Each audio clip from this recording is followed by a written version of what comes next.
नमस्कार साथियों, मेरा नाम है आर.के. सिंह। संस्कृति आईएएस के सरकारी योजना एवं कार्यक्रम सीरीज में आप सभी का स्वागत है। इस सीरीज के अंतर्गत आज हम जिस टॉपिक की चर्चा अपने इस एपिसोड में करने वाले हैं वो एक परियोजना है। परियोजना का नाम है अन्न दर्पण परियोजना। तो हम देखेंगे कि ये परियोजना क्यों चर्चा में है और इसके साथ ही देखेंगे कि आखिर किस लक्ष्य, किस उद्देश्य के साथ ये परियोजना प्रारंभ की गई है, इसके लाभ क्या होंगे और इसके साथ ही इसकी अन्य जो विशेषताएं होंगी उन पर भी संक्षिप्त रूप से बात करेंगे। चलिए देखते हैं कि आखिर ये जो परियोजना है क्यों चर्चा में है। इसके लिए एक न्यूज़ आर्टिकल लेते हैं। न्यूज़ आर्टिकल में ये कहा गया कि food corporation of India selects Coforge for its digital transformation project अन्न दर्पण, ये बात कही गई है और इसी कारण से ये चर्चा में है क्योंकि भारतीय खाद्य निगम जो एफसीआई है, इसने अपने डिजिटल परिवर्तन परियोजना अन्न दर्पण के लिए कह सकते हैं कि सिस्टम इंटीग्रेटेड जो एसआई है उसके रूप में जो कोफोर्ज है वो लिमिटेड का चयन किया है और इसी कारण से ये जो परियोजना है ये चर्चा का विषय बनी हुई है। थोड़ा सा इसके बारे में अगर हम बात करें तो पीआईबी प्रेस विज्ञप्ति में कहा गया है कि इस परियोजना का जो उद्देश्य है ये विभिन्न स्तरों पर आपूर्ति श्रृंखला प्रबंधन प्रणाली को सुव्यवस्थित और बेहतर बनाना है। यही नहीं, अन्न दर्पण प्रणाली को इंटरैक्टिव और उपयोगकर्ता के अनुकूल यूआई डिजाइन बनाकर इसकी जो इफिशियंसी है, इसकी जो दक्षता है उसे और बढ़ाया जाएगा, जो उत्पादकता है उसमें सुधार किया जाएगा और उसके अनुसार इसे खास तौर पे स्ट्रक्चर्ड किया गया है, इसे डिजाइन किया गया है। ये जो रणनीति है और ये जो परिचालन है, इसके अगर निर्णय की हम बात करें तो निर्णयों का समर्थन करने के लिए डेटा एनालिटिक्स का लाभ उठाकर डेटा संचालित निर्णय लेने में भी ये सक्षम होगा। सिस्टम को आंतरिक और बाहरी जो प्रणालियां हैं उनके साथ इंटीग्रेट किया जाएगा, एकीकृत किया जाएगा और यह सुनिश्चित करने के लिए मोबाइल प्रथम दृष्टिकोण को प्राथमिकता दी जाएगी कि यह कभी भी कहीं भी सुलभ हो, यानी इसकी सुलभता पर विशेष तौर पे ध्यान दिया जाएगा।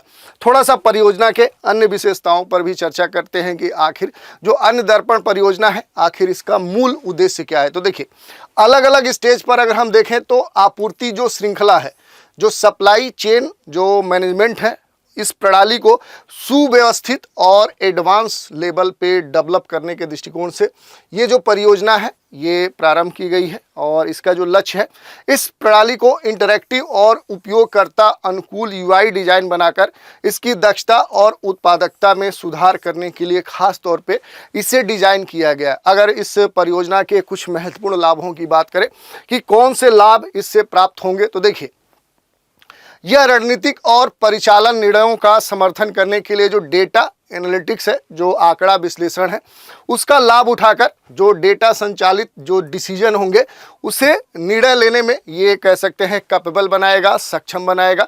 इसके आधार पर कई सारे कह सकते हैं कि रिजल्ट सामने आ सकते हैं। यही नहीं, जो तंत्र है, जो सिस्टम है, उसको आंतरिक और बाहरी जो प्रणालियां हैं उनके साथ ये इंटीग्रेट करेगा। ये सबसे महत्वपूर्ण बात है।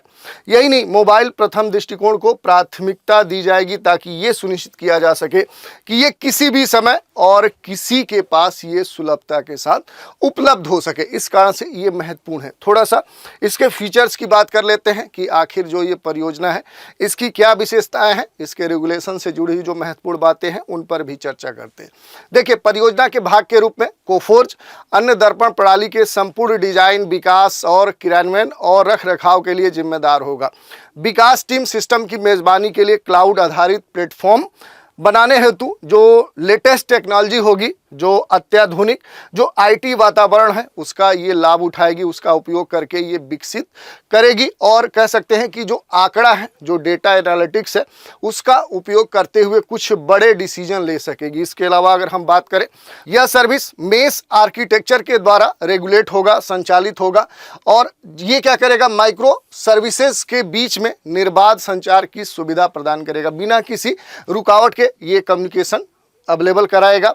परियोजना की आवश्यकता संकलन यानी उसका जो कंपोजिशन है, उसका एनालिसिस यानी विश्लेषण और इसके अलावा जो रिलेटेड जो दस्तावेज हैं उनका एकत्रीकरण और इन विभिन्न चरणों में जो कोफोर्ज है इसको एफसीआई के परिचालनों की व्यापक जानकारी होगी, जिसमें इसकी आवश्यकता, मौजूदा जो प्रक्रिया प्रवाह है, जो फ्लो है, वर्तमान जो एफसीआई संबंधित जो अनुप्रयोग है उसके साथ संभावित एकीकरण अवसरों का गहन समझ शामिल होगा। इस तरह से क्या है कि इसकी ये कुछ विशेषताएं हैं, इसके रेगुलेशन से जुड़ी हुई महत्वपूर्ण बातें हैं जिन पर हमने चर्चा की। तो इस तरह से हमने देख लिया कि आखिर ये परियोजना है क्या, किस लक्ष्य के साथ प्रारंभ की गई है, इसके लाभ क्या है, इसके रेगुलेशन कौन करेगा और इसके अलावा इसकी प्रमुख विशेषताएं कौन सी है, इन पर हमने चर्चा की। तो आज के एपिसोड में इतना ही।